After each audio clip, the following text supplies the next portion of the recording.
Good morning, Africa. This is Wake Up Africa coming to you all the way from Dar es Salaam, Tanzania.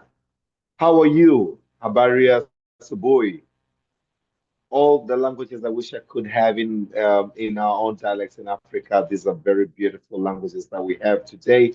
And this is the sixth episode of Wake Up Africa. And today we are looking at youth in leadership for Africa today and tomorrow. Youth in leadership for Africa today and tomorrow.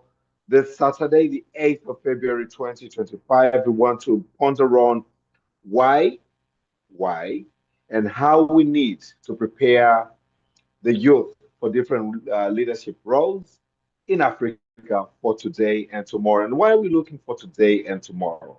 Today and tomorrow is because as we speak right now, the population of young people across the African continent is the largest population. We're looking at onto closer more than 60% of the population in Africa are the youth.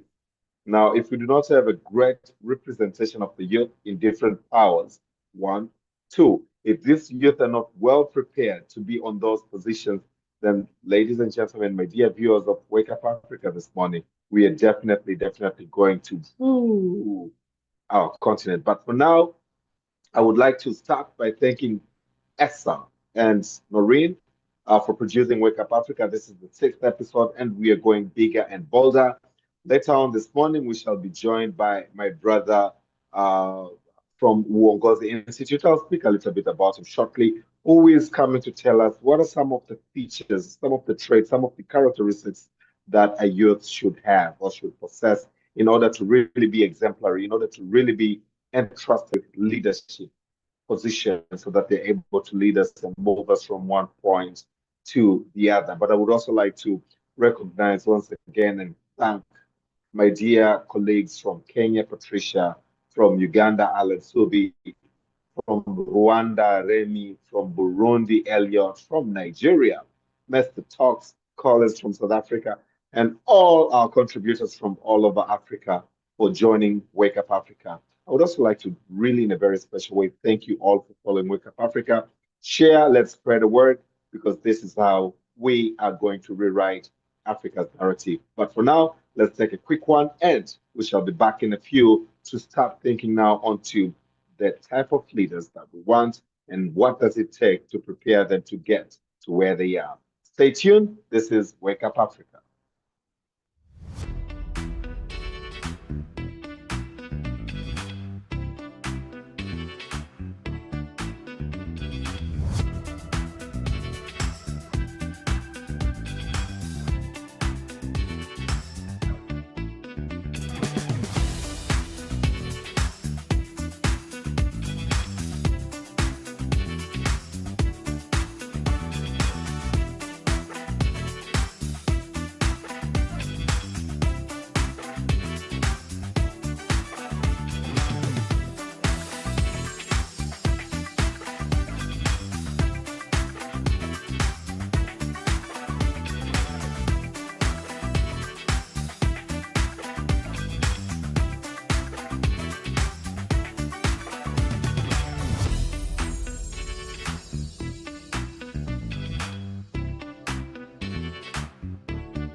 Rise and shine, Africa, and let us rewrite our story. Let us rewrite our narrative.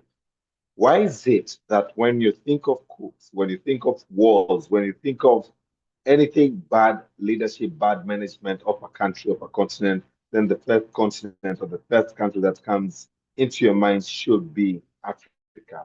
And if you also have this feeling that I have, that yes, this is how we are perceived out there, it's not like there are no wars across other countries or other continents, but why is it that Africa is the first continent that comes into the mind?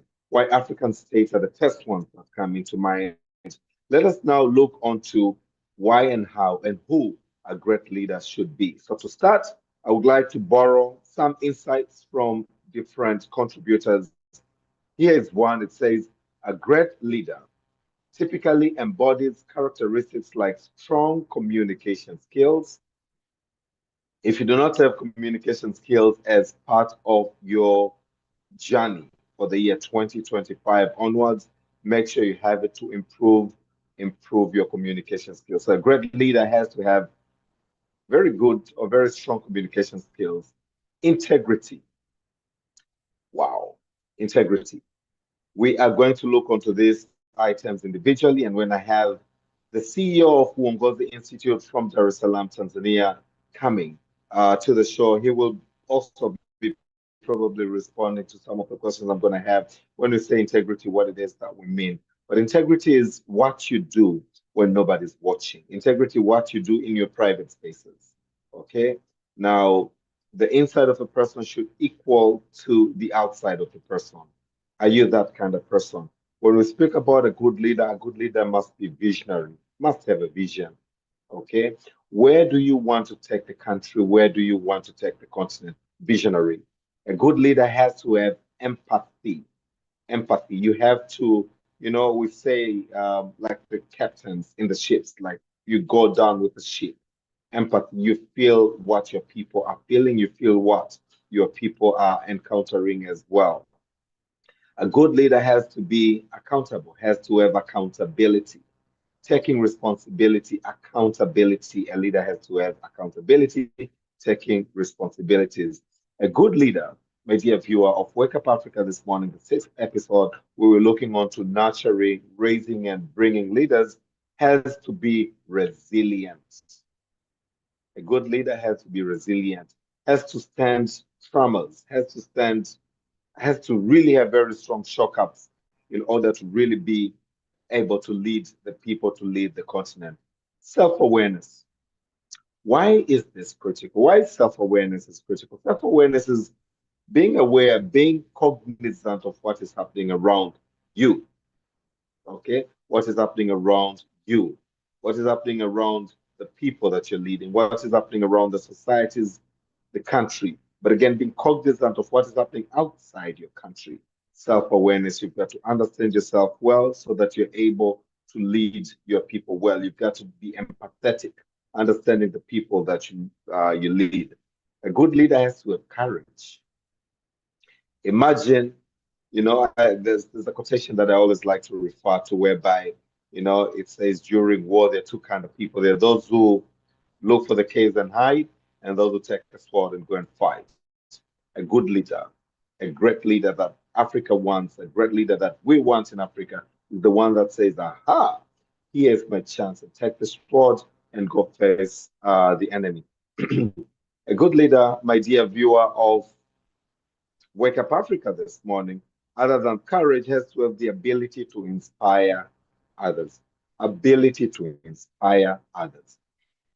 Now, why do we need to have leaders who can inspire other people? We need to have leaders who are inspirational so that people are able to relate and follow their given directives. They're able to relate and follow their directives to inspire. Leaders have to relate with the people. Leaders have to tell the stories that people live so that whatever he says relates to the current environment and circumstances that the people are facing. Leaders in Africa need to have the ability now. Ability, why is it called ability? Because it can be trained. Okay? You are not born with the ability. You are trained, you adapt, you nurture the ability. The more you do it, the better you become. Ability to inspire others. A good leader has to focus on building strong relationship with the team. You can't lead alone. Okay? You have to have a team that supports you. You have to have a cabinet of ministers, other countries or other states in Africa call them cabinet secretaries. In Tanzania, we call them ministers. You have to have directors. You have to have regional commissioners. You have to have district commissioners. You have to have different kind of leadership, left, right, and center to help you achieve your vision.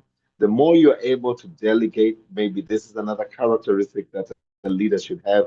Give powers to different kind of people. The more you're able to focus on key and critical issues, the more you're able to be resistant. The more you have the shortcuts. These are your support systems to assist you navigate or transverse through your leadership tenure. You have to have trust, focus on the people and the team that you have that surrounds you. A good leader has to be able to make good decisions on ethical principles. Specifically here, decisions on ethical principles. Okay, so leadership is given at a certain period of time. Okay, you do not want to come in as a leader and start imposing things that did not exist before or will not exist after your tenure. When you're making decisions, you should be cognizant that I'm making this decision for the generation that has probably been there before you and will supersede your tenure.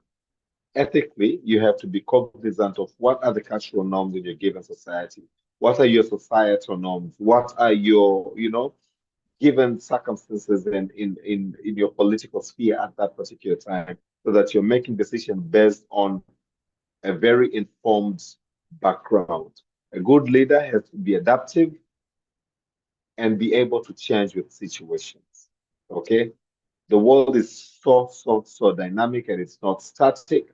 Now, a good leader has to have the trait, has to be dynamic, has to be able to flow with the wind. But as you flow with the wind, you remain stable because we say, they say, we all say, all eyes on you. Are you stable when there are tremors? We had COVID-19 recently. What are some of the leaders? What did some of the leaders do? Did they share? We have instabilities across the globe that may cause issues, like when we had the Russia-Ukraine war. We could not in Africa get wheat. We could not in Africa get fertilizer. As a leader, are you now able to forfeit agriculture? You're now able to forfeit those business vendors in the street to make chapatis and donuts with the wheat from the countries across the globe that are in war and you cannot import wheat. As a leader, you have to be adaptive to the changing situations. We are looking onto the leaders that we really want, the leaders, the characteristics of the leaders. And the next question, ladies and gentlemen, my dear viewers of Wake Up Africa this morning, when we come back, will be how then do we ensure that the leaders we raise in Africa have these traits? Stay tuned. This is Wake Up Africa. Africa, let's change the narrative. They should not always be looking onto Africa as the war-torn continent. They should not always looking onto the African states as countries in war, in fights, in conflicts with other countries. I was listening to Mwalim Nyerere earlier, late last night, when he said, Africa was just one unit, was just many tribes together. Okay. Africa, once upon a time, we're looking onto the 1884, 1885 Berlin Conference, was just a collection of tribes. Up until when they said, now let's put boundaries for colonial interest. This is when the countries came. Now, if this is the narrative that we all have, if this is the recollection that we all have and recall, that means why should you fight your brother? For whose interest? A couple of months, I think it was the second or third episode of Wake Up Africa, we spoke about mindset of abundance. When you have the mindset of abundance, when you know that we all have the resources as the African continent, what I have, my neighbor does not have, what my neighbor has, I do not have, and look onto the ways in harmony to exchange those goods and services, why do we need to fight? This is Wake Up Africa. Stay tuned. When we come back, we'll be looking now onto these great characteristics of the leaders that we envision, that we want in Africa, that we have in Africa. Many leaders in Africa are demonstrating some of these characteristics. Some probably demonstrate all of them. Some probably demonstrate the ones that I've not mentioned. I would like to hear from you. Which are these ones, other characteristics that we want to have in Africa? We are going now to see how then do we prepare the young people today. We spoke about education system. Does education system really raise leaders for tomorrow? This is Wake Up Africa. We will be back in a short. Stay tuned.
Africa is such and remains to be a beautiful continent. And I always tell my brothers and sisters who are not living in Africa, but they come from Africa, that this is truly a beautiful continent. The only place you can call home, irrespective of whether you've gained, residence or you've gained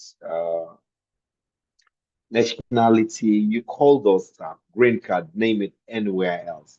The only place where you can call home is Africa if you're an African origin, etc., etc. The only place where you can say, I'm home, touch the ground, kiss the ground, this is Africa. This should be reminded. Yes, we have our challenges. Yes, we have little development compared to those countries that are very far advanced in development. But how did they start? Did they start? Did they just wake up one day and everything was in their countries? No, they built the economies. Now, you and me now need to build Africa so that our children and children's children tomorrow stand and say, we are proudly Africans. We are happy that we are, we belong to this continent. I recall visiting family some years back, and every time I was saying I'm going back home, they're like, are you going back to Africa? Yet they knew I came from Tanzania. Are you going back to Africa? No, I'm going to Tanzania. Can you proudly say, I'm from Tanzania? Yes, I'm going back to Africa. I'm going back home. Not Africa, I'm going to Tanzania. That's my home. Africa is my home. There's an artist, I'm yet to confirm the name, but it said in one of his songs, you can take me out of Africa, but you can't take Africa out of me. That is the pride we ought to feel as Africans. And if you have this pride in you, you and me are now going to change the narrative that we have. Now, I picked up a few quotations from different leaders. Now, this is from all over the world. I will then later on lean on to what African leaders are speaking about leadership or African leadership. But to begin with, John F. Kennedy, the former president of the US of A, he said leadership and learning are indispensable to each other. You cannot separate leadership and learning. This is why we have Mr. Singo joining us shortly from Uongozi Institute, because it brings together both leadership and learning. You cannot separate the two. It's like two sides of the same coin, leadership and learning. indispensable to each other. This was said once by John F. Kennedy. We have Warren Bennis. Warren Bennis says leadership is the capacity to translate vision to reality. Leadership is the capacity to translate vision to reality. When we elect leaders, when we appoint leaders, when leaders come into power, they ought to be able, okay? The words here are capacity. They ought to be able to translate vision into reality. This is Warren Bennis. Excellent quotation. We have Peter Drucker. He writes many books. I'm reading some of his books. Peter Drucker says management is doing things right. Management is doing things right. Leadership is doing the right things. Drucker differentiates between management and leadership. When you do things right, you do things right, that is management. You're managing well. When you do right things, you're leading well. Leading by example. Legacy we're looking on to. We're looking on to what it is that, down the line, and I like asking most of the people that I'm fortunate to have interviews with, when you exit this position or 5, 10 years down the line, what would you like people to remember you for? Okay. So management is doing the things right. Are you a manager or are you a leader? A leader is the one who does the right thing. A manager is the one who does things right. However, it ought to be remembered that a leader is also a manager. So you should be doing the right things and you should be doing things right as a great leader. A quotation, an anonymous quotation from a leader is a source of inspiration and optimism. A leader is a source of inspiration and optimism. We spoke about inspiration earlier on, but we're also looking onto optimism. Optimism is the reverse of pessimism.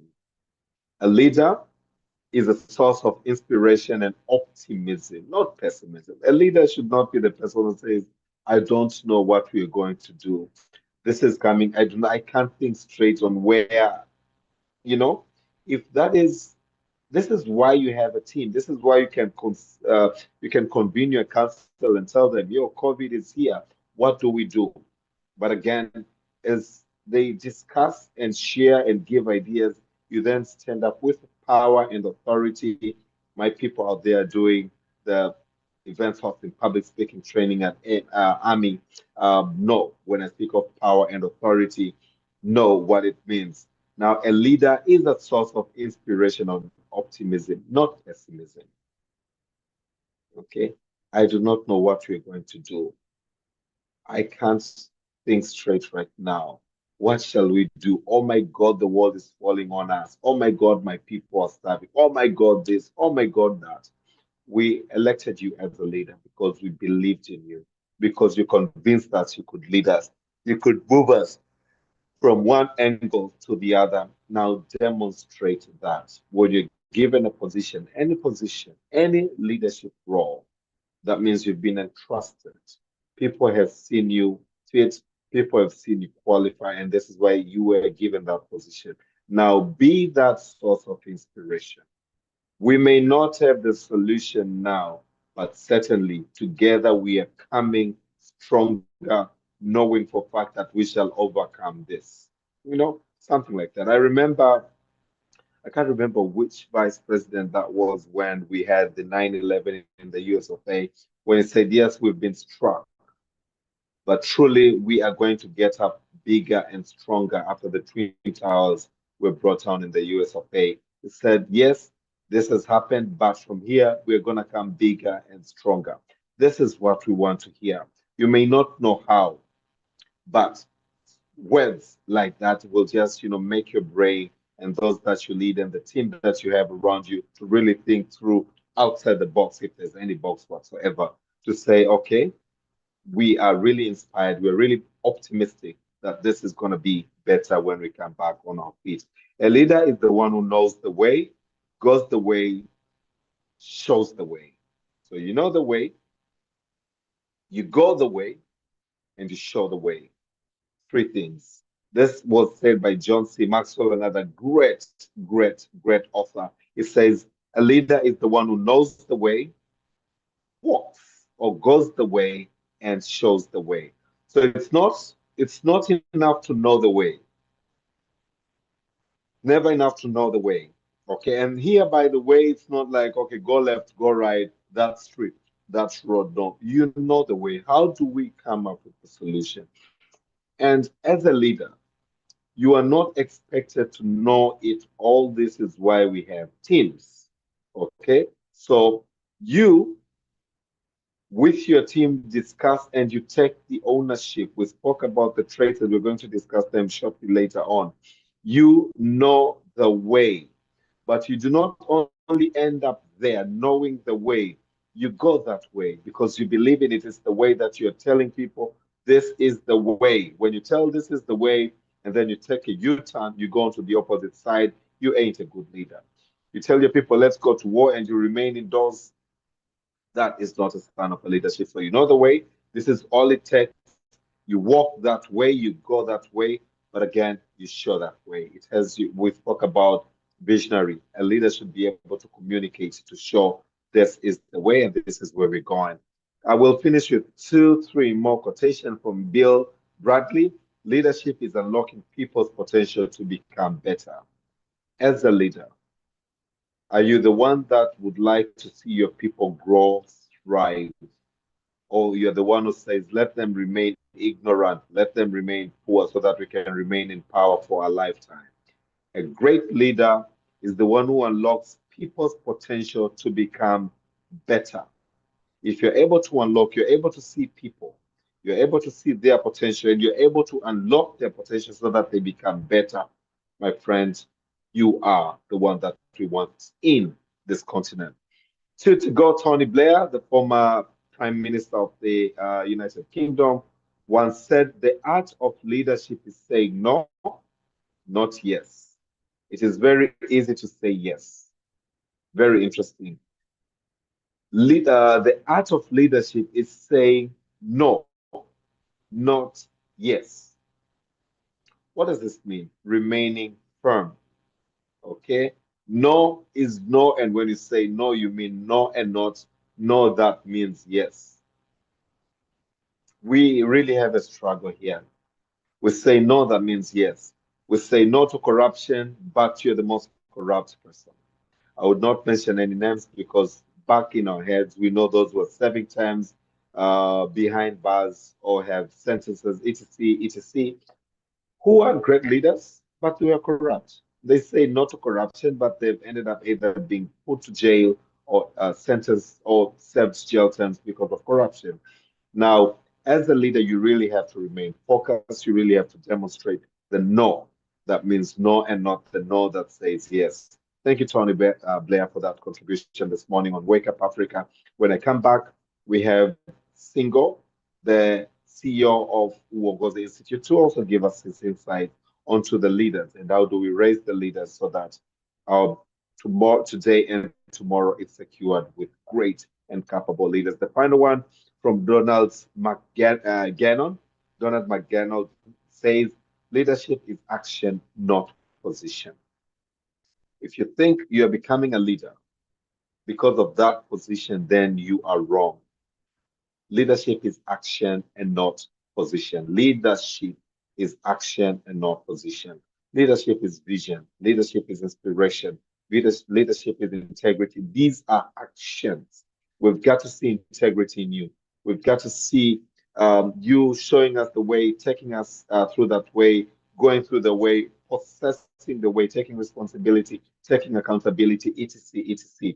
Leadership is an action and not the way. We will be back. This is Wake Up Africa. And today, my dear viewers of Wake Up Africa, thank you for joining me, those who are joining now. We are on the sixth episode, Saturday, the 8th of February, 2025, coming to you live from Dar es Salaam, Tanzania, speaking to the African continent on how we can change our narrative on the aspect of youth in leadership for Africa today and tomorrow. We will be back, and when we come back, we are going to go now onto the nitty gritties of the traits that the leaders should have and how then can we bring them to fruition? How then can we prepare? How can we nurture young people to become the leaders that we want today and tomorrow? We will be back.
Wake up, Africa, rise and shine. It's a beautiful Saturday morning, and we are live from Dar es Salaam, Tanzania.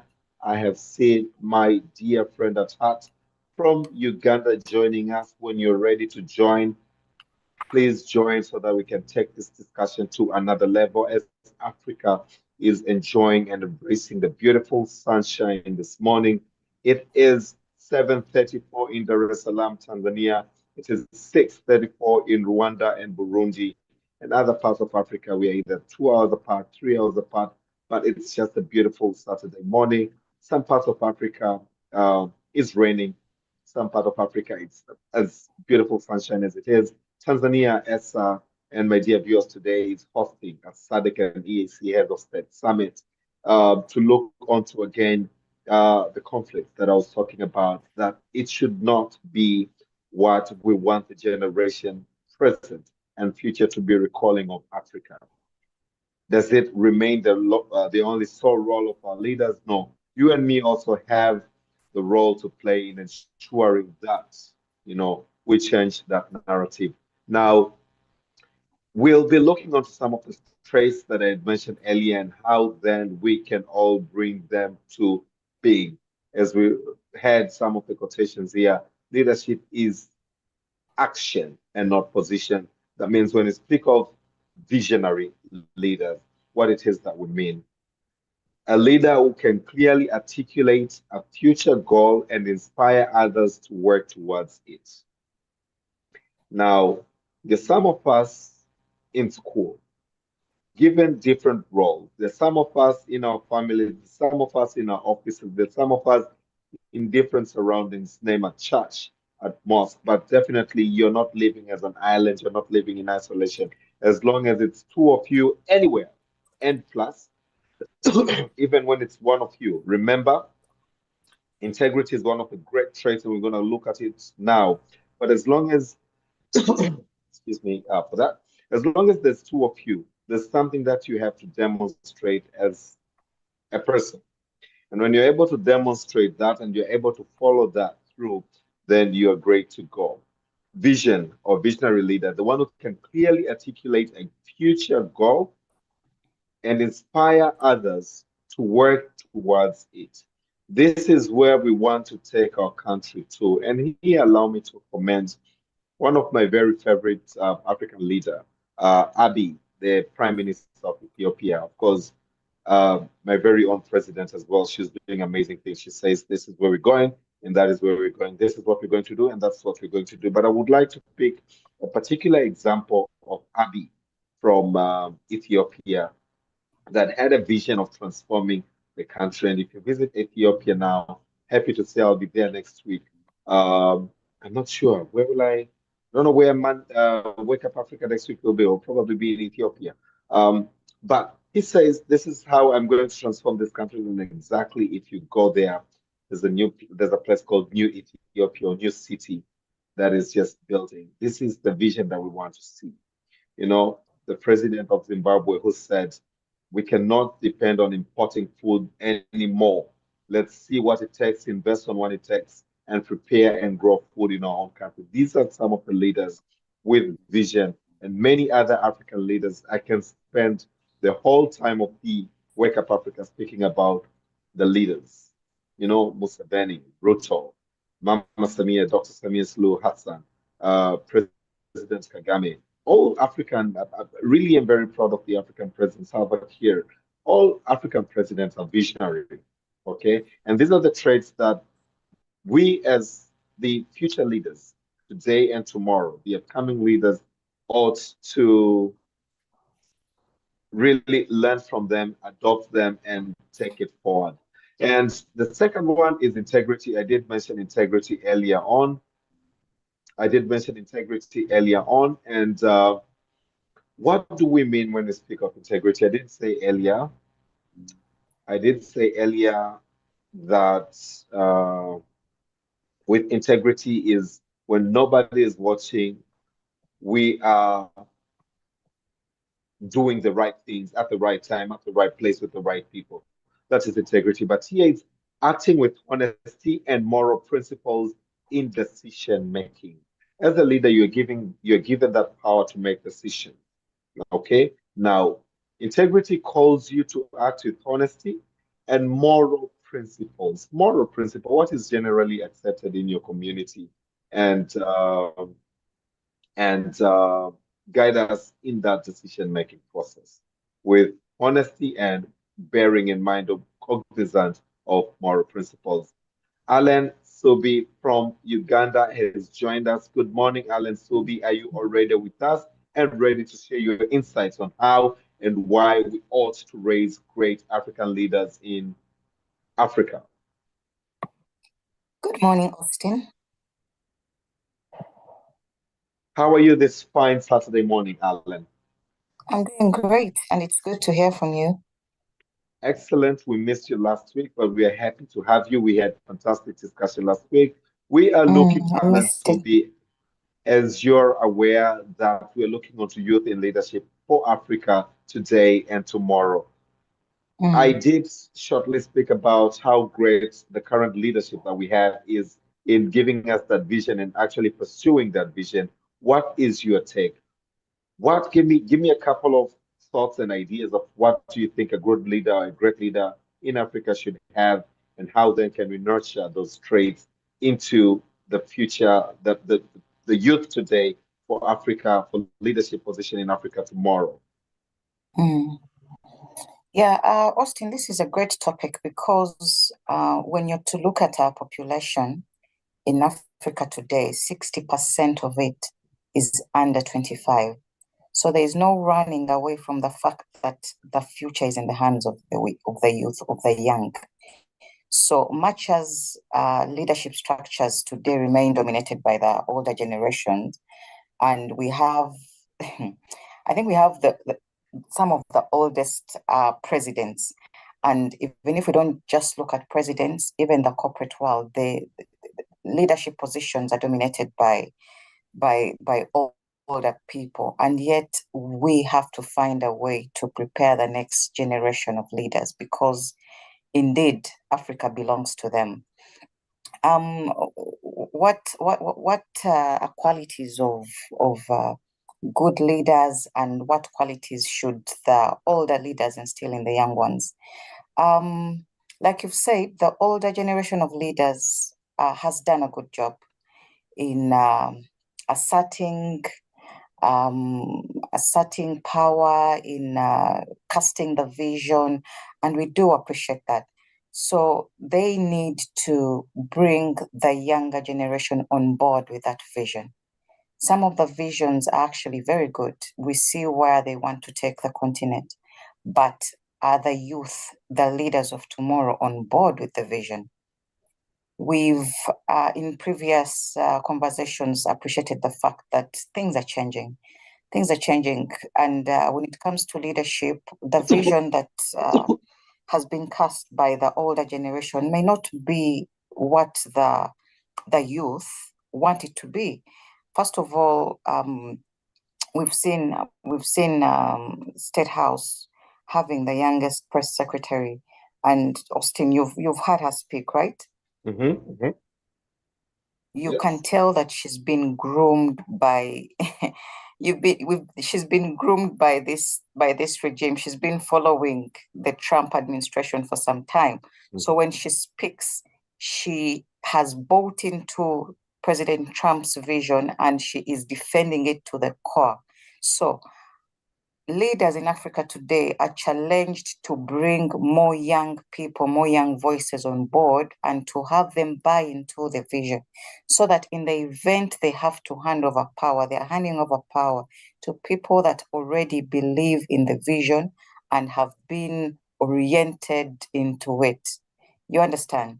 Yes. So right now there's a mismatch. Actually, when you look at the opposition parties have more youthful leaders, and then the parties in power have the older generation. So these two are fighting as opposed to working together so that there is a smooth transition of power. Mm-hmm. Yeah. Absolutely. Now, looking onto the leadership we have, and allow me here, Alan Sobi, to quote the Nigeria's president Muhammadu Buhari on his Mhm, historic inauguration day. Said, "I belong to everybody, and I belong to nobody. I belong to everybody, and I mhm, belong to nobody. I belong to everybody, and I belong to nobody." We've had leaders, and a good trait of a leader has to be able to inspire. I really want to pick this from you, Alan Subi, of the leaders that exist in the world. Could be in Uganda, could be in Africa, could be in your office. You know, leadership is not necessarily out there. It could be in your family, it could be in your office, but the leaders that mhm. have inspired you, just mention one and tell us why. Because I'm apolitical, or so I'd like to believe, it's not political leaders that have inspired me, but let me talk about two ladies that inspire me. One is as of as Ofiwe, or let me make sure I'm getting it right. She's a Nigerian business mogul. She was the first board chair for the Bank of Nigeria. You know who I'm talking about? Awosifiwe Awosika, Ibukun Awosika. Um, she's grown. She's a Nigerian entrepreneur, but she's grown. So if we're talking about youth leadership, she may not really represent because she's now 62. But I do love the fact that she was the first chairperson for the first bank of Nigeria, but she's also built a multi-million uh, furniture business in Nigeria. She is a Christian. She is a motivational speaker. She's someone that I look up to. And if you notice, she has surrounded herself with young people, young women, as she's speaking into them.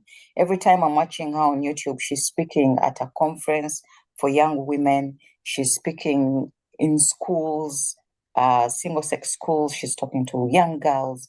So I wish we had more older women talking to young women and preparing them for leadership roles. Another leader that I look up to um, at a national level is the former Stanbic Bank MD, Anne Joko. She's since moved to Nairobi, Standard Bank Nairobi. I think she sits there now. but she's someone that showed the world that leadership is easy. Leaders are not born, they're made, and if you put in the work, you make a good leader. She was accountable, she was a people person. The relationship she had with her teams, you could tell that this is a servant leader. They called her by her first name, and we saw Stanbic Bank on the rise during her leadership. Not that it's doing badly now, but we related more to the brand when she was a leader, and she's a I could say for African standards, she's a young leader. She must be in her early 40s now. So yeah, those are the two ladies that I look up to. And don't ask me why. Don't ask me why they're ladies, because we both know that the future is female. And that's exactly what my next question was going to be to you, Alan, my dear. Mm. Do you think gender matters when it comes to leadership? Um, I wouldn't say that gender really matters because experience has proven us wrong. While the men led the way, women are catching up, and they are catching up fast. They have demonstrated that they too can take up leadership on all fronts and be good at it. So, my question would be for us to give them a chance, because we've demonstrated that we can do this in education, in corporate leadership, in governance. We are leading, and we've proven that we can do, if not better, at least the same as men can. Nelson Mandela, Alan Subi once said, it always seems impossible until it's done. Why do Mm. you think most young people shy away from going for political positions? We keep seeing the same names and the same people day in, day out, year in, year out, term in, term out. Why do you think we cannot stand this quotation, wonderful statement by Nelson Mandela?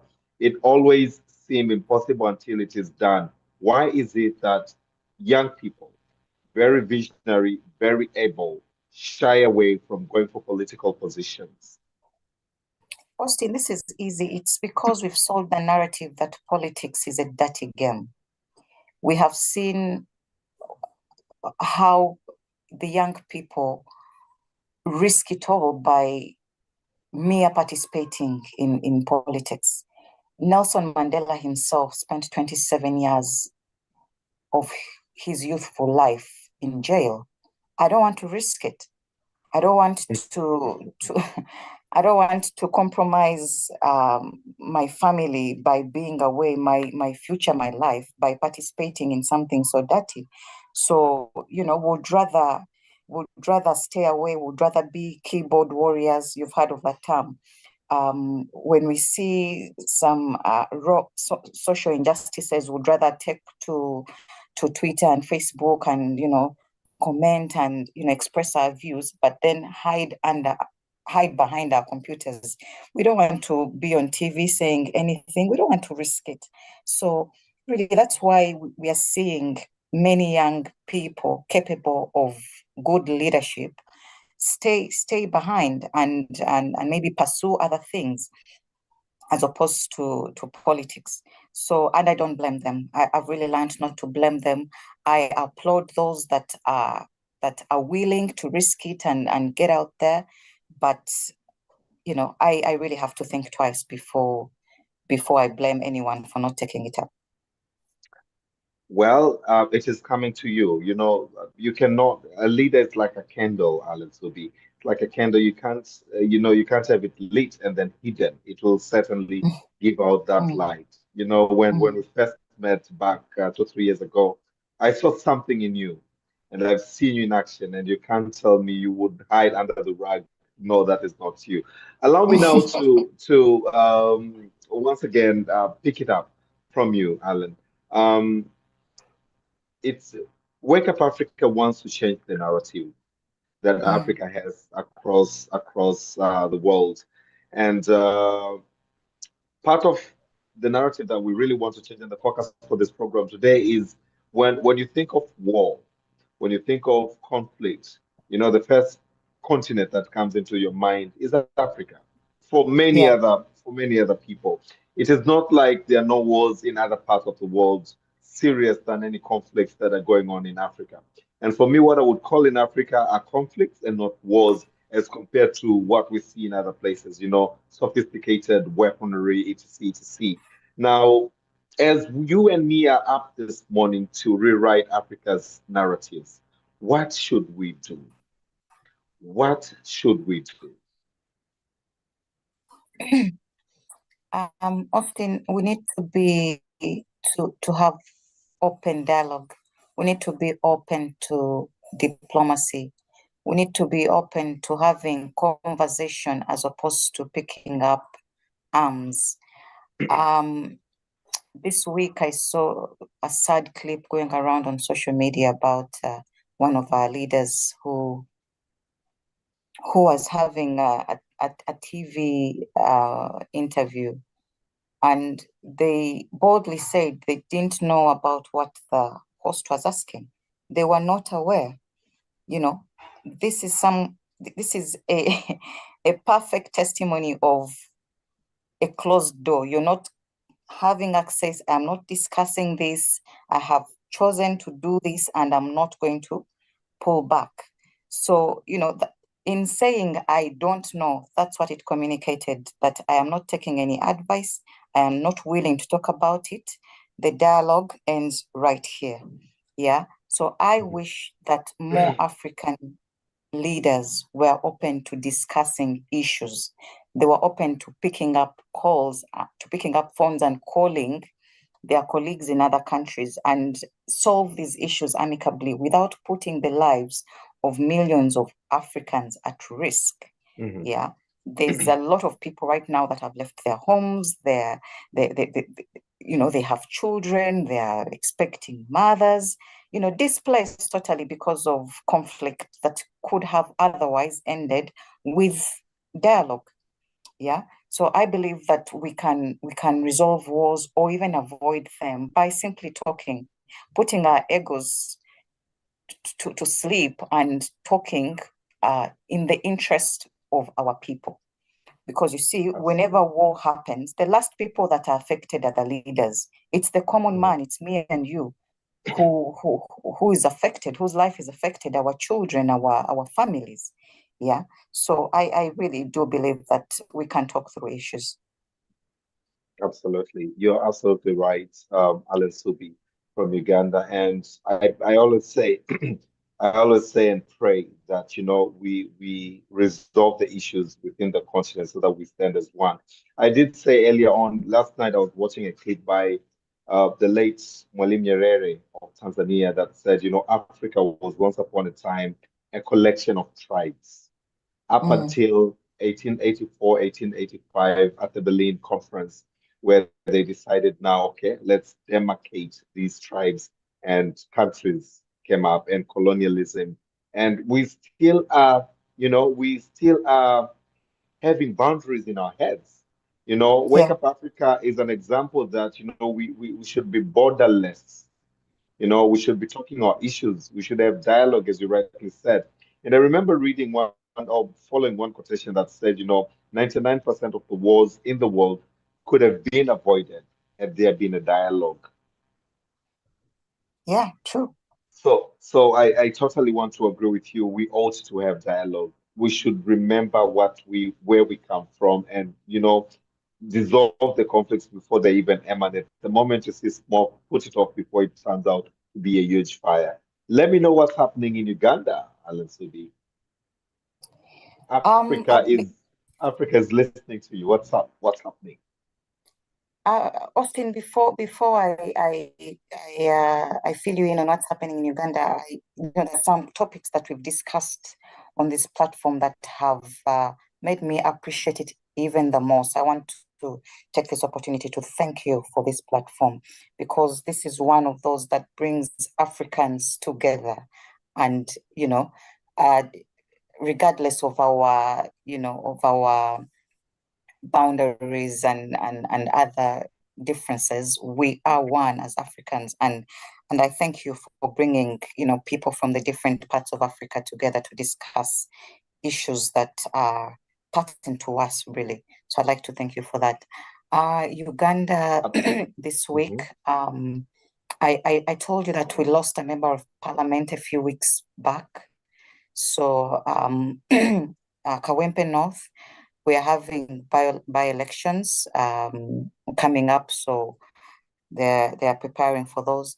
But also being election year, we've seen campaigns starting. And of course, on a lighter note, we are preparing for Valentine's Day next week. Oh, you are. Ooh, it's Yeah, gonna be all yeah, red. yeah. I was in town So, yesterday and people are already starting to sell flowers and painting the city red. It's a beautiful thing. mhm. Wow, beautiful. As you are preparing for the Valentine's, I wish you the very best. Some of us will be busy to even notice there's Valentine, but good, great stuff.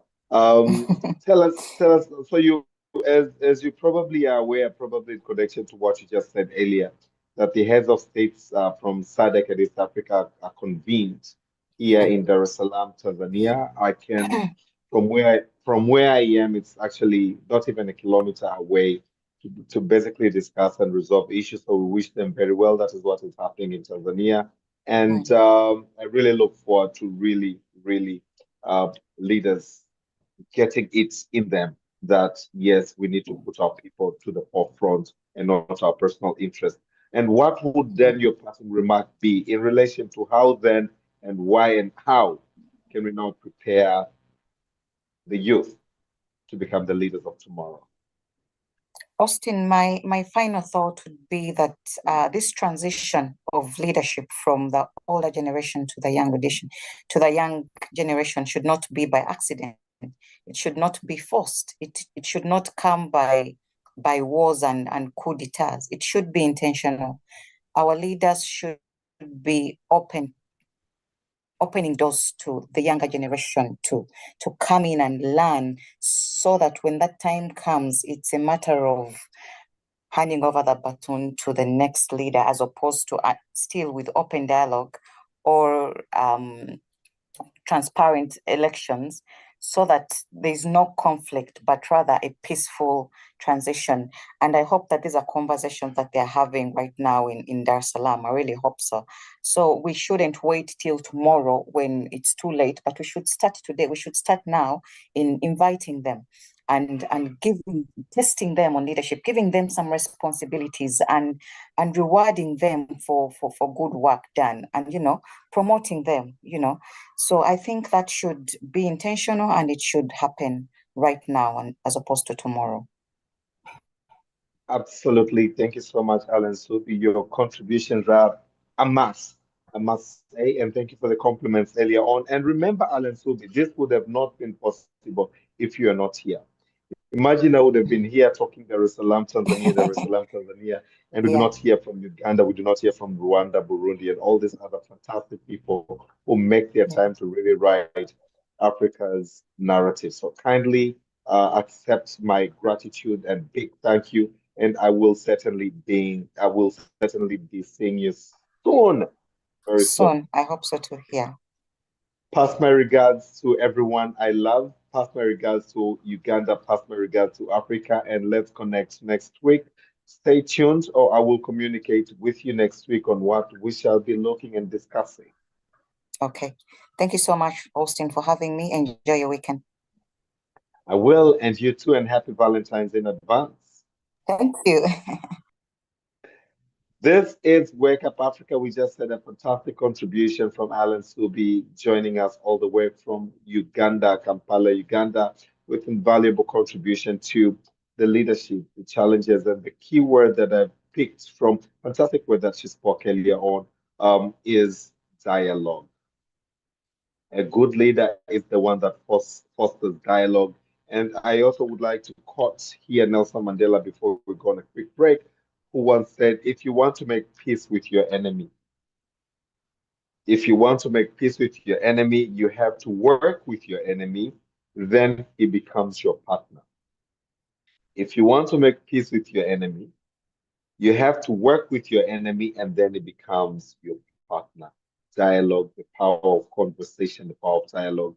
A lot can truly be avoided if only there's a dialogue, if only we converse, if only leaders could speak, if only before you say, I'm firing the first bullet or the first missile, or I'm signing a deed to go onto the war, attempt. Even the holy books tell us before you go and offer your sacrifice, go make peace. Go make peace. Yeah. I have another quotation that speaks of making peace. A leader is a dealer in hope. Make peace with your neighbor. Make peace with your people before you know. And I'm happy that Alan Subi also mentioned it that the people are the ones who suffer the most. You have access to security, you have access to maybe another chopper on the runway ready to fly you out of a war-torn country. But what about the people, you know, who do not even have access to a bus or a vehicle that can take them out of that conflict, to save their lives, to flee away from conflict? What about them? Think of the women, pregnant women. Think of the children, the very young ones. Children are born every day. Think of the people living with disability. Think of the blind people. Think of, all sorts of groups of people that cannot they cling to their last breath for that peace. And for those of us who really think of, let's cause war here, we ought to think twice about this. We ought to think of other people rather than our selfish interests. There's some people who just decide to call for war because they want to sell weapons, stuff like that. Think of those people who cannot afford a single meal in a day, and now they have to buy a weapon to save their lives. Okay? This is Africa, and of course, the narrative of Africa can be changed as long as we put at heart and mind the interests of other people. This is Wake Up Africa. We are looking onto the leadership that we want to prepare, we want to nurture the young people so that tomorrow, as they come in power, they are really able to take Africa onto the new heights. You know, I really like to commend my mom. She always puts me on a challenge. She came to my house once and saw my neighbor passing with a dog, and she says, "You see, um, challenge, should not be about you have this car and you want now to make sure that nobody also drives that. If you see your neighbor has something better, you find the best. And there's always a room for that. Work hard, you will always have the best. This is Wake Up Africa. We will be back in a few. We are looking onto the leaders that we want Africa to have today and tomorrow, the leaders that we want to entrust the young people today so that they take Africa onto the next phase.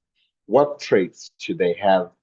How can they now take Africa onto the forefront, develop Africa, nurture Africa, so that those who think of leaving Africa and be ashamed to be kicked off in other continents so you can go back to your countries in shame. I mean, come on. This cannot happen in your own continent. You're kicked off your own continent in chains, taken where? This is home. So, how do we make leaders? How do we ensure that Africa has leaders that will continue to make us feel proud in our own land? This is Wake Up Africa, broadcasting live from Dar es Salaam. Thank you, Alan Subi. Thank you, all my viewers, for joining, and we will be back in a moment.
And this is Wake Up Africa, Rise and Shine. We are up in arms early in the morning to rewrite Africa's narrative. And I'm honored yet again to be joined by another great individual, a great son of Africa. This is none other but Elliot, joining us all the way from Burundi. Elliot, good morning.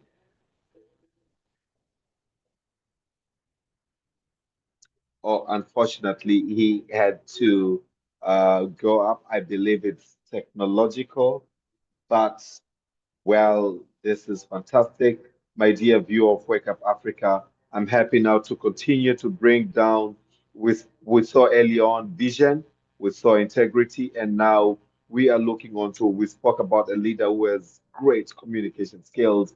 Um, and it says a good leader is to be able to effectively convey ideas and listen actively to others. A good leader is the one who is able to effectively convey ideas and listen actively to others. As I did say earlier on, and when we were speaking on to the earlier programs of Wake Up Africa this year, setting goals was the first episode we had in January. We spoke about setting goals. Communication should be one of the goals. To be a good communicator should be one of the goals. I'm happy to say that here in Dar es Salaam, Tanzania, at this very office, we have monthly programs where we train people on communication. So when we say a good leader has to be able to effectively convey ideas and listen actively to others, this is what we mean to as far as communication is concerned. Another characteristic that we said a leader should have is empathy, to understand and share the feelings of others. As a leader, and we also had an example that Ellen had shared earlier on. As a leader, you have to be able to share the feelings of other people, the people that you're leading. What are they feeling right now? Are they happy with your leadership? If they are not, can you still do something? Yes, it can be done. Can you still have a dialogue? Yes, it can be done. Can you still change whatever causes that, situation? Yes, it can be done. Empathy, you feel what other people, the people that you're leading, are feeling. We spoke of accountability, taking responsibilities for your actions and decisions.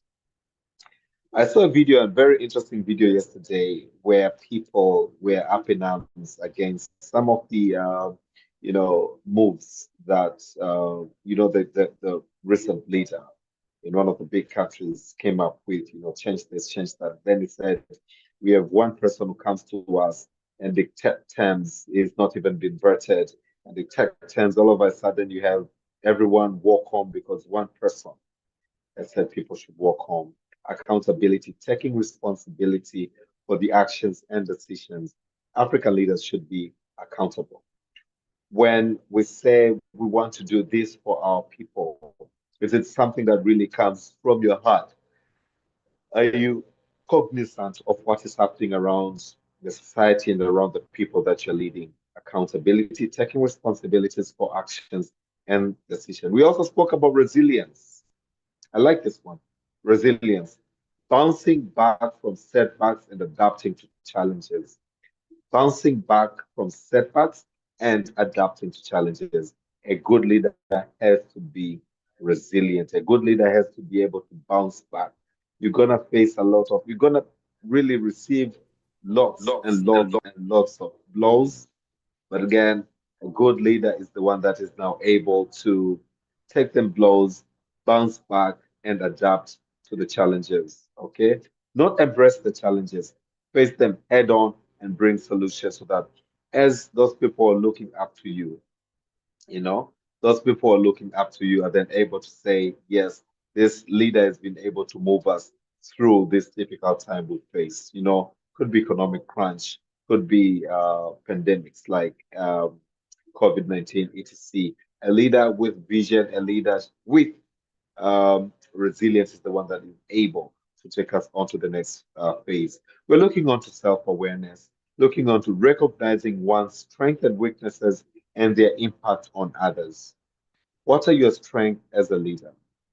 What are your weaknesses as a leader? How are your strengths and weaknesses impact others? When you're cognizant of that, When you're fully aware of what is happening in your life, then you're really able to lead very well. You have a weakness.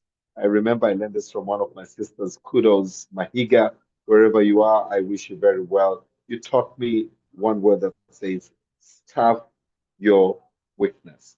Staff your weakness. What does that mean? Where you know you're weak, bring someone, bring a partner, and to cover that gap, staff your weakness. This is where you bring certain minister with finance background to be a finance minister, certain minister with social background to be a social minister, certain minister with sports background to be a sports minister, so that you're able to see that vision that you have, and they're able to take you to the experience that they have. Courage remains very critical, taking risks and advocating for what is right, even if it is in difficult situation. Courage, taking risks, and advocating for what is right, even at difficult situations. We've seen our African leaders really with courage. Courageous African leaders. Alan Subi cited an example of Nelson Mandela, 27 years in prison. But did he put off the dream of becoming a great leader? No. He got off the prison and still became South Africa's first democratic, or the first president of South Africa in 1994, the Black African president in 1994. So yes, it can be done. Courage, delegation, I did mention about it, but allow me just to expand on it. Empowering others by trusting them with tasks and responsibilities. Delegation is when you empower someone with tasks and responsibility, but this comes with a trust. You trust them that they can deliver. And it is simple when you know you entrust someone who has that background. You entrust someone with that, experience, then you know you'll be at peace because you know this person has the experience, this person has that background, this person lives that, leadership role, and they will certainly surprise you with great deeds.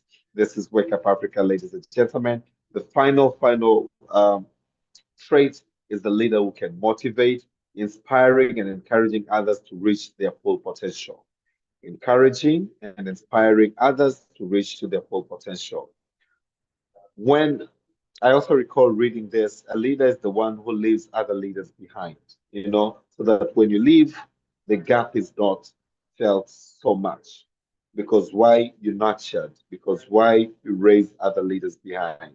And we also read one of the quotations today that leadership is action and not position. Motivation. You inspire other people to actually be the best they can be. This is Wake Up Africa. It is your role and my role to really raise the leaders that we really want to see in Africa. My dear CEO of Uongozi Institute, Singo, can unfortunately be able to join us, but is happy, is with us, and he promised to be with us next time. Thank you so much for showing us your readiness. There was so much we wanted to learn from you this morning, leadership, as well as learning, as you are leading a learning institution, but you also at Uongozi's leadership.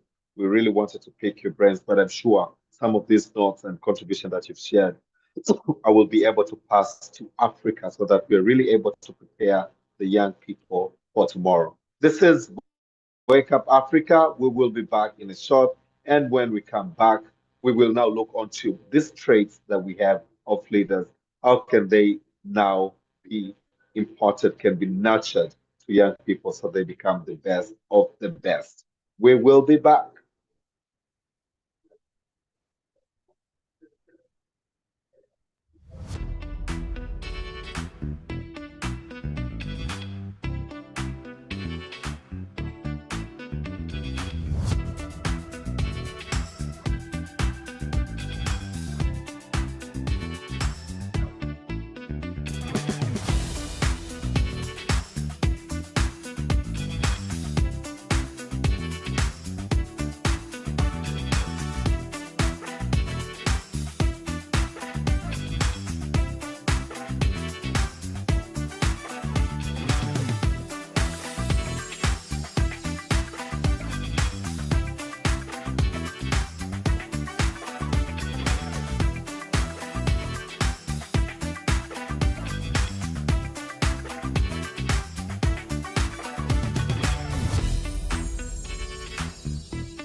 Rise and shine, Africa. Good morning, bonjour, habari ya asubuhi, and I am broadcasting live from Dar es Salaam, Tanzania, on the sixth episode of Wake Up Africa, where we're looking onto youth in leadership for the Africa today and tomorrow. And I'm yet again greatly honored to be joined by two of my fantastic brothers. These are none other but Remy, all the way from Rwanda, and Elliot, all the way from Burundi. Good morning, Africa. Good morning, Remy and Elliot. Good morning, Austin. Good morning, Elios. How are you doing today? Good And morning, everyone. you forgot to say good morning, Africa, Remy. Africa is watching you. I know. Sorry. Morning, Africa. Morning, Africa. Yes, on behalf of everyone watching from all over Africa, I would like to say good morning back to you. Remy, I must attest, I love what I'm seeing. I love that background. I love that serenity. Where on earth are you this morning, Remy? Sorry, I didn't get catch you. I love what I'm seeing. The ambiance is beautiful. It is so calm. You know, I want to be right there where you are right now. Where on earth is this part of Rwanda? Oh, all right. So where I am right now, it's in the south of Rwanda, where I was born. I went to visit my parents actually. So that's why you can hear a lot of birds. It's not in the city. So yeah, it's a Pass wonderful. my, yes. Yeah. Pass my love to your great parents. They've raised such a fine young man. Elliot, Remy, I know you are the the face of Africa tomorrow. Elliot, are you with us? Good morning, Elliot from Burundi. Good morning, Africa. Wake up, Africa. Good morning, Austin. Good morning, Remy. To Morning. pick to pick Uh, both your brains this morning, and I would like to start by you. Uh, Elliot, I know you've been traveling recently. You're doing great things back in Burundi. Uh, Remy as well, you're doing great things back in Rwanda. What do you think a leader for Africa tomorrow is supposed to be? Characters to have, and how can we raise these leaders? How can we prepare Remy and Elliot to be the next leaders of Africa? Remy, to start with you. Thank you, Austin. So to be a great leader, especially in Africa, Africa it's a growing economy, and we need the best leaders that we can get to take us from the place that we are and take us to the place that we want to be. And great leaders, the qualities that I think they must instill in themselves. The first one is to have the vision, to look ahead and plan ahead. Because again, leaders, if you're going to take people somewhere, you must be able to envision it and see yourself there before you take people there. And understand that there is a lot of things that are going to be required to get people there. And what you really need to do is to involve the team that you lead in getting to that vision, because the leader doesn't take people blindly, doesn't force people to go there. They, the leaders, they train the team, they use the team that they lead to get there. Because as a leader, you are not supposed to know everything, but you are supposed to make everyone's talents and everyone's skills combine together to make a good team, and you get to your destination. Another Another quality that a good leader must have is discipline and patience. You know, if you have discipline, you will be able also to discipline your your team members. And also, if you have the discipline, it will make you endure any hardship that you meet, any challenge, and that will also give a good example to your team as well. I think those are the two that I can start with. Maybe I will give a floor to Elliot to. compliment me on that. Absolutely. Elliot, take it from there. Discipline is critical for any leader. You cannot, enforce discipline if you do not have discipline. I totally concur with you. Elliot, what's your take? How do we raise great leaders to take us through to the next milestone? Thank you. Thank you. Thank you, Africa. Thank you. I think, as my colleagues Remy said, the third thing is, as a topic, to prepare youth for different leadership roles in Africa for today and tomorrow. The third thing is to prepare the youth, education, to be mentored, to be pioneered, advocated, because Africa has many potential. So, as we know, we can't work alone. We have to work together. So by getting mentorship, we learn more.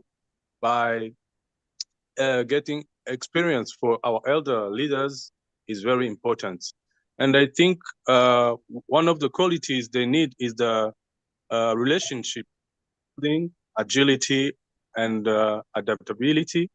As we know that the economy is growing fast, they will have to be innovative, creative, employee motivation, so that they can build their countries. And also, to be a good leader, we have to get to be among who are decision making, to be able to handle conflict management and also negotiations. So I think, as my colleague said, what we need today is to prepare our youth, is to see how from where we are today and where we want to go and where we want to move. And we know that we have many potentials, so that we have to be prepared to prepare our youth so that tomorrow they can be a good leaders. Yeah, over to you, Austin. Thank you very, very much. And I would like once again to pick your brains. Any of the leaders that we have in Africa that really inspires you, and why do they inspire? I would really like to know who these leaders are and how do they inspire you. To begin with you, once again, Elliot, who is the African leader that inspires you and why? Thank you. I can mention our Nelson Mandela. We have Nyerere. We have Kwame Nkrumah. We have our pioneers of independence. Burundi, we have Ludovico Guagasore. So those one was very young. And what they did today, we are thankful for what they did, because it gave us a name, identity to be among Africa, to be one of. I'm glad to be a Burundian, because now we have Burundi as a sovereignty country among the African Union. Thank you. Excellent. And any of the current leaders, you spoke of those who really lit the candle of freedom back in the 50s and 60s. But do we have anyone that you would call exemplary that is probably either in power now or recent past? Sorry? Can Do you you repeat? have, yes. So you've mentioned those who lit the freedom torch back in the 50s and 60s. Do you have anyone that you can give as an example, a leader that you really look up to that is either on power now or recent past?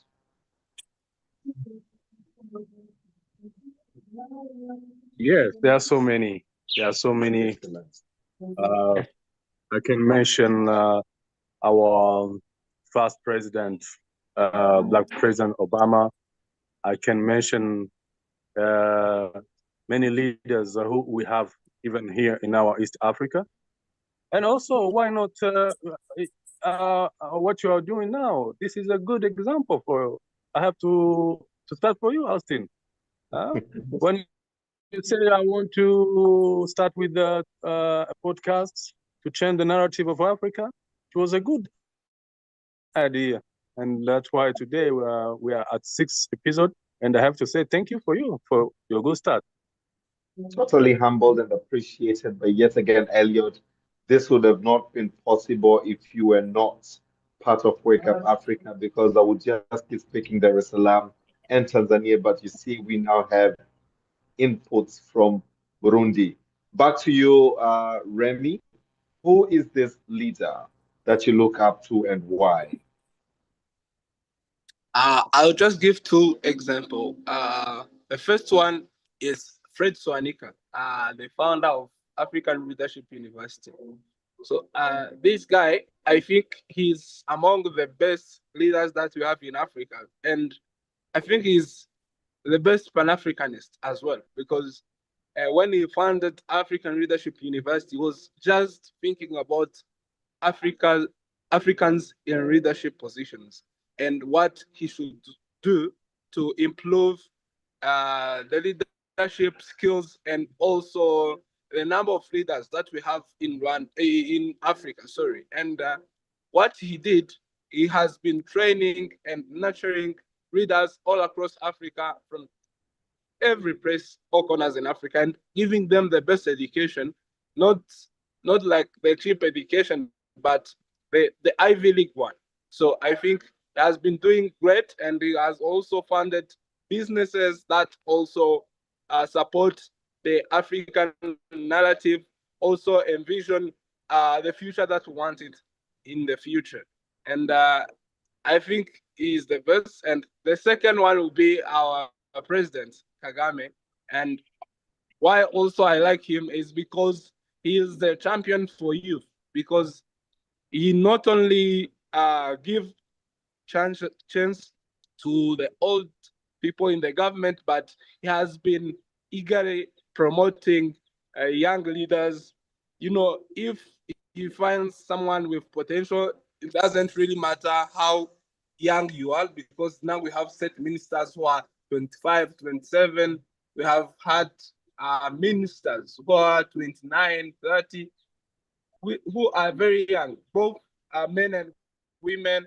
And you can see even when he's speaking, when he's doing speeches, you know, you can see that he really likes the youth. And especially when it is to the things that touches the youth, for example, drugs and other issues that the youth are facing right now, you can see he gets very emotional because he likes us and he wants us to do better. So yeah, that's the two people that inspire me. Back to yours now. Absolutely. And what President Kagame is doing is really to prepare the young people to become the leaders of today and tomorrow. And it just not just prepare them verbally, is giving them, we spoke about the courage, we spoke about, delegation when I said empowering others by trusting them with tasks and responsibilities.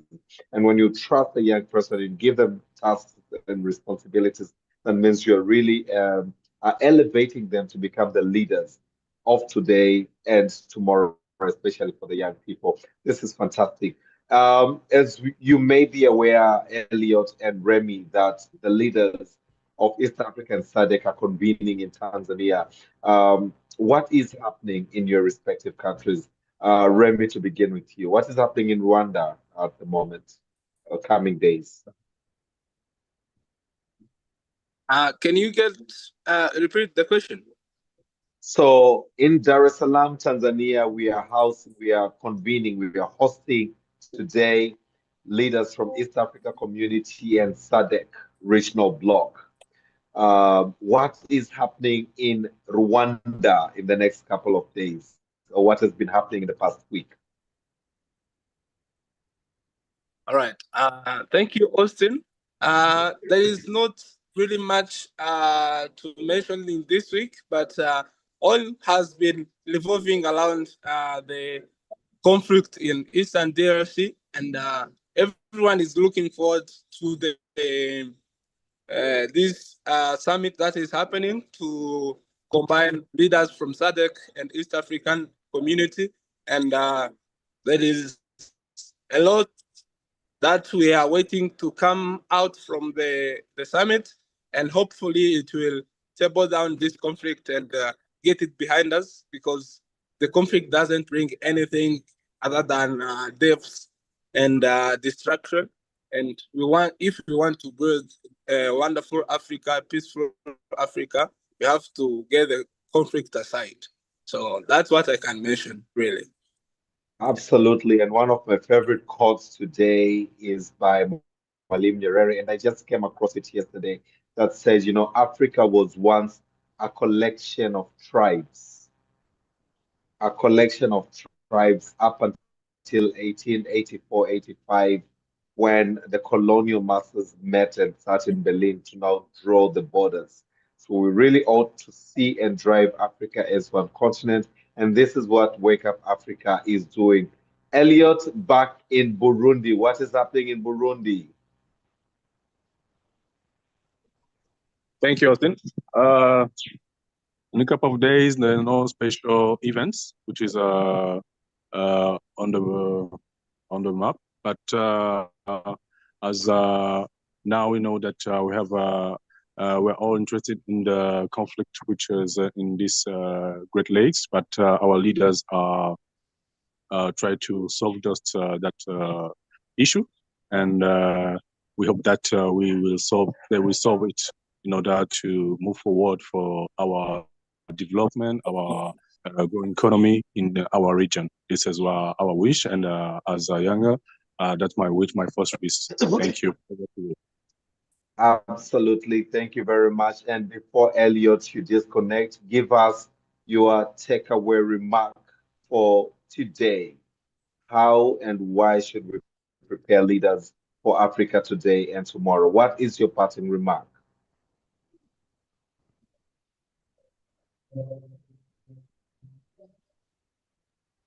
Elliot, are you still there? Yes. Yes. Oh, we continue to train. Do you hear me? Okay. Yeah. My remarks is to empower youth, to encourage youth to take the lead.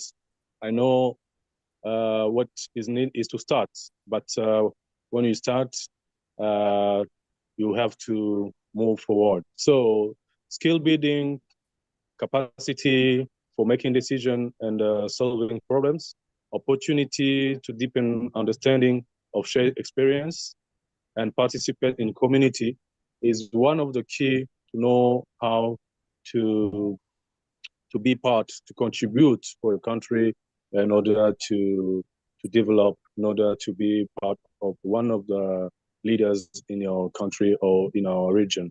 So I can really say uh, more skills, more exchange experiences, participate in communities is very important. Thank you. Over to you, Austin. Thank you so much, Elliot. And before you part, just saying a little bit more so I can tell you of the exciting topic for next week. Back to you, Remy. What would your parting remark be? Thank you, Austin. My parting remark will be, as part of the youth community, Africa, what we should take advantage of is today, and the positions that we have now, where we work. If you are studying in your school, like any place that you are in right now, use that opportunity to practice your leadership skills, and also to be involved in taking your team from where you are to somewhere you want to be. You don't need to be that strong leader or that higher position to be a good leader. You can even lead the community within your workmates. Uh, Showing them good examples, giving constructive feedbacks, and being able to handle feedback from each other and guide each other in the things that you do. Because what I saw is, even in our workplaces, most of the times our managers, sometimes they are looking for people who can even show that they are interested in leading the team. And you can be that person, step up, show them that you want to do things, and then definitely they will mentor you and show you the way around. Because at the end of the day, they know that they can't do this forever. So they need people to grow in their shoes, to grow in their shadows and get to where they have been. Thank you. Absolutely, and I fully agree with you. As you embrace that leadership challenge, you also need to really consider improving yourself. I was telling someone over the week that the more the power you gain, it could be from reading a book, it could be from traveling. You know, you've gone to the outskirts of Rwanda, so there are things that you learn along the way. There are words that your parents give you, my brother Remy. And Elliot was in Germany the other day, you know, so there's a lot of things that he learned a couple of days ago. I've also been equally moving left, right, and center. There are a lot of things. So the more you learn, the more the responsibility come your way. And once you have the responsibility, don't shy away from them, embrace them red-handedly, and be the leader and bring the change you want to see in the future. So my brothers Elliot and Remy, and Wake Up Africa. Alex will be Patricia and Dede. We hope you'll be able to join us this morning. And everyone joining Wake Up Africa Mix Talks all the way from Nigeria. I want us to discuss this topic next week. What would it take to value add African produce so that we get rid of exporting raw materials? When we add value to our produce, be it agricultural, be it from the extractive sector, we are creating jobs, but we are able now to sit on the table and negotiate better terms for our produce. So, what does it take? What would it take really for Africa to get rid of exporting raw materials and export finished products? You know, we need to be on the table where we can say, now I have this, I've already produced this to certain level. So if you want to go to the certification because we do not have it yet, you go ahead. But what would it take for Africa to be able now to to add value to our produce so that we get rid of exporting raw materials? We'll be looking so much onto your insight. Remy, as you're with your parents, pass our fond regards to them. Remind them and tell them, extend my really thanks for raising such a great leader of Africa who is ready to spare his few minutes to really say, how can Africa change its narratives? Elliot from Burundi, I truly am very appreciative, always for being there. You are one leader, and you've always been demonstrating resilience, Elliot. You know, there are lots of hurdles to your end. You know, sometimes technology fails you, but you said, no, I've got to speak to Africa. No, I've got to share my insights. So truly, thank you, Elliot. You are fantastic. And this is Wake Up Africa. We shall be back. Stay tuned as we wind up today's topic on preparing Africa's leaders today and tomorrow. We've seen fantastic examples from Paul Kagame of Rwanda, whereby he gives young people responsibilities. We've seen the same happening in Tanzania. We've seen the same happening in many countries across Africa. The Prime Minister of Ethiopia is not even what, 50, but is doing tremendous work out there. We have the president of Madagascar. I doubt if he's 40. We have the likes of Ibrahim Traore. He's not even 40 or 45 or something, but they're doing an amazing job. Now, we need to see a lot more young people now getting ready to embrace the leadership roles for the Africa we want today and tomorrow. Not in 63 years, the Africa we want today and tomorrow. This is Wake Up Africa, and we will be back.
So Nelson Mandela, whom I truly celebrate, one of the leaders that I truly celebrate, the son of Africa from the African soil, once said, the greatest glory in living lies not in never falling, but in rising every time we fall. The greatest glory in living lies not in never falling, but in rising every time we fall. As a leader, how much or how many times are you ready to rise and bring up your people, bring up the people that you lead up with you when you fall? We spoke about resilience as part of, the traits that a good leader has to have. But again, he also said, if you want to make peace, I did say this earlier, with your enemy, if you want to make peace with your enemy, again, fantastic when you open your mind to fantastic topics like this as we prepare leaders for tomorrow, just things come your way. If you want to make peace with your enemy, you have to work with your enemy. And then your enemy becomes your partner, and then the rest will be history. I celebrate this great man so much. A desk is a dangerous place from which to view the world.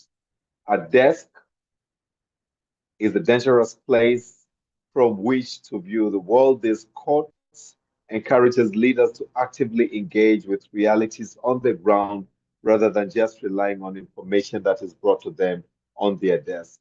What type of a leader are you? Are you that type of leader who sits and waits for you to be told what is happening?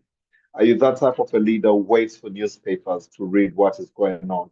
Or you're that type of a leader that, we see you in action, we see you doing things left, right, and center. We see you in places, you know. And I would like to end this quotation by the word Ubuntu. I remember I used to have a very good friend back in the days, Pegwa Mwakangata. I loved him. He's not dead. He went back to his own village and decided to take a path that just took him off the radar. But he is one person who really, I would say, introduced me to Ubuntu. And all, when I was in Rwanda, several times, it's something that really spelled out very louder. What is Ubuntu? It says a Zulu concept signifying a deep sense of interconnectedness and shared humanity. Interconnectedness and shared humanity. Others used to describe Ubuntu as the idea of African leadership that focuses on collective well-being. Collective well-being. The focus of Ubuntu is collective well-being, but it's the interconnectedness of shared humanity. Recalling that once upon a time, Africa was nothing but a collection of tribes. Africa was just one country up until it was termed a continent, and then countries were put within that huge, beautiful, lovely continent. This is Wake Up Africa. And you and me watching Wake Up Africa this morning are going to change the narrative. And yes, we can. Now, to begin, the leaders. We want a lot for this continent. But of that a lot that we want, what is your percentage in bringing that a lot to this continent? Okay. We want to see these changes. We want to see this change. But what is your contribution towards bringing that change in Africa? Be the change you want to see. This again was from JF Kennedy. Be the change you want to see. And you know, a good chief is like a forest. This is another fantastic adage that we have in Africa. A good chief is like a forest. Everyone can go there and get something. Even if you do not chop a firewood, you will get a shade. Even if you do not get a shade, you will get a fruit. Even if you do not get a fruit, you'll get a root. Even if you do not get a root, you'll get a bark of a tree. People used to wear bark, so you can do a lot with barks of the tree. Even if you do not get the bark, you can get the leaves. There are leaves that are medicinal. There are leaves that do tremendous, fantastic, healthy. There's food in the forest. So a good chief, a good leader, It's like a forest. Everyone can go there and get something. A leader should be accessible and provide resources, support, opportunities for growth. A generous leader benefits everyone in the community. A leader who does not take advice is not a leader. Wise leaders seek input from others. Also, Remy from Rwanda stressed on this point that it is not that you know it all by yourself. Okay, you have to have trust. You have to delegate because if you do not seek advice, if you do not seek guidance, if you do not believe in people that know and can guide you accordingly, then you're not yet fit to be a leader. And I would like also to reiterate the quotation that I said earlier on leadership. Other than unlocking people's potential to become great, this was said by Bill Bradley, but John Maxwell also said, you know the way, you go the way, and you show the way. A leader is a dealer in hope. For you is to deal in hope. For you is to foster hope. But again, you recall also I did mention Peter Drucker, a fantastic author. Find any book by Peter Drucker and they will change your life 100% or 360 degrees. Peter Drucker says management is doing things, but leadership is doing the right thing. And for me, I add to perfect Peter Drucker's quotation is a great leader now is the one who does both manages and leads. What does that mean? They do the right things and do things right. Okay. But again, we speak about the capacity of a leader. This was given by Warren Bennis when he said to translate vision into reality. It is not enough just to say, this is where we should go. This is where we want to go. There is where this, that. No, no, no, no, no. So Warren Bennett says leadership is the capacity, it's the ability, it's the vision to translate, it's the ability to translate, it's the capacity to translate vision into reality. But JF also said leadership and learning. Again, I spoke about the more the strength you have, and the strength does not come from lifting weights. The strength comes from the network you make. The strength comes from the books you read. The strength comes from the people you meet and engage with. The strength comes from the countries, places you visit. The strength comes from the people that you engage with. They could tell you something. That information that you get is the one that gives you the power because you now have that information. My late president said, President of Tanzania, Benjamin Mkapa, used to say, information is power. No research, no right to speak. Okay? Speaks about leadership, speaks about the traits that we want to see. Now, my take for today as we come towards the end of Wake Up Africa 6th episode, and as we look to the 7th episode next week, is what is it that you are doing, my dear viewer, my dear listener of Wake Up Africa this morning? What is it that you are doing that prepares you, that propels you for the next task? Okay. Task could be anything. You want to go out to meet someone, you prepare. You want to go to pray, you prepare. You want to go to your office, you prepare. You are on your desk at work, ready to work. There are things you do. Now, what is it that you do to yourself to prepare you for your next task? Okay. Remember also, we said a good leader is the one who also sees other people come up. How many people are you nurturing to follow suits? How many more people are you nurturing to be where you are? How many more people are you raising to do what you're doing or even be able to do more? You recall we also spoke about inspiration, but we also said a good leader is the one that, makes people see their potential. A good leader makes people identify, see their potential, and actually help them live to their potential and beyond. Are you that kind of person? If you're not, it's not too late. One of my favorite saying is also saying, God's like, if you've missed the first time, this now is the best first time. Okay. There's always the best first time. If you miss it last time, this is the best first time. Nyerere used to say, run, crawl if you can't walk, run if you can't walk, fly if you can't run. You know, the essence is just keep moving. And this is how we are going to rewrite Africa's narrative. This is why and how Africa is really going to be looked onto a country whereby people from left, right, and center will come to learn how to be the best leaders. I did mention about Ubuntu on my uh, quotation shortly. I did mention about Ubuntu, and I really like the way it is put. It is a Zulu concept. So first is to appreciate it's an African concept all the way from the southern part of Africa.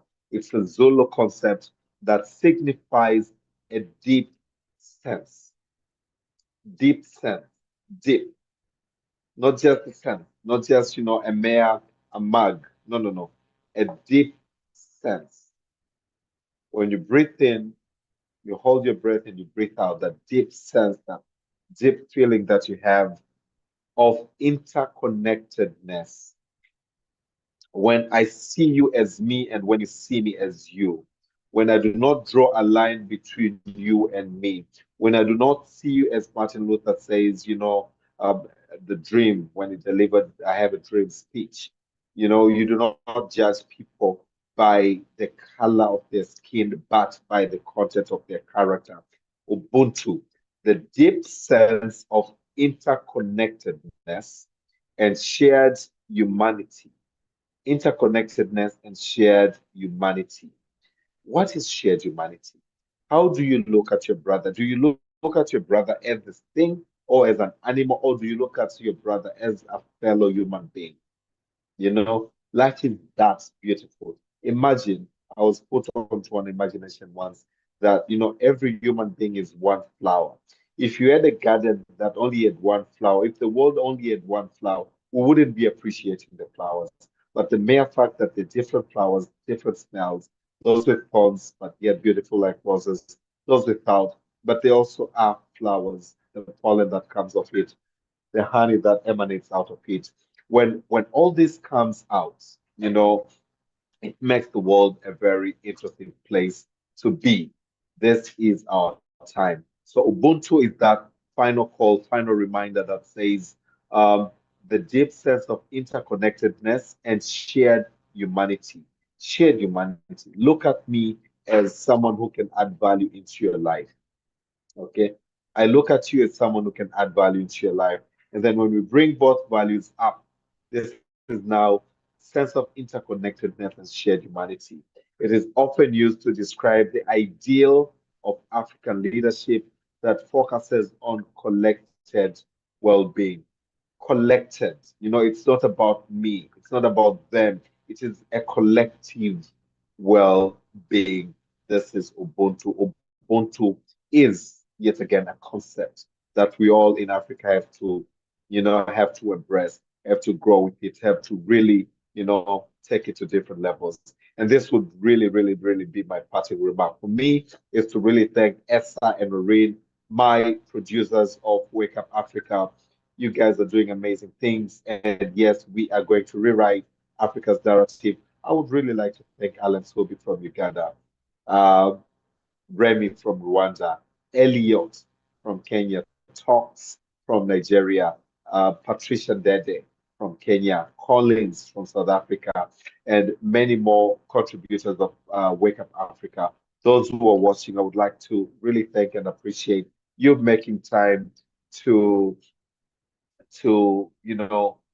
decide and really see to it that we are rewriting Africa's narrative. And yes, it will be. We say there's a saying that says Rome was not built overnight.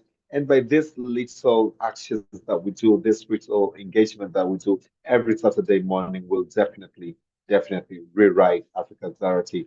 Up until next week, and the topic for next week, as I did already introduce, says how then as Africa can we add value to our produce so that we get rid of exporting raw materials.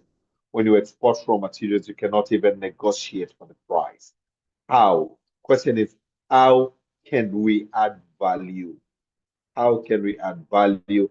I'm happy to see what ideas we have in Africa so that we are able not to continue exporting raw materials 60 years, 70 years of independence, we're still exporting raw materials, but we need to add value so that through the value we add, we build industries, we build job, we collect more revenues, we're able to negotiate more and bring more to our people and grow Africa as one. This is Wake Up Africa. Up until next week, I'm your host, Austin Makani. Thank you for watching. Up until next week, be well. Africa, rise and shine. Let's rewrite Africa's narrative. Thank you.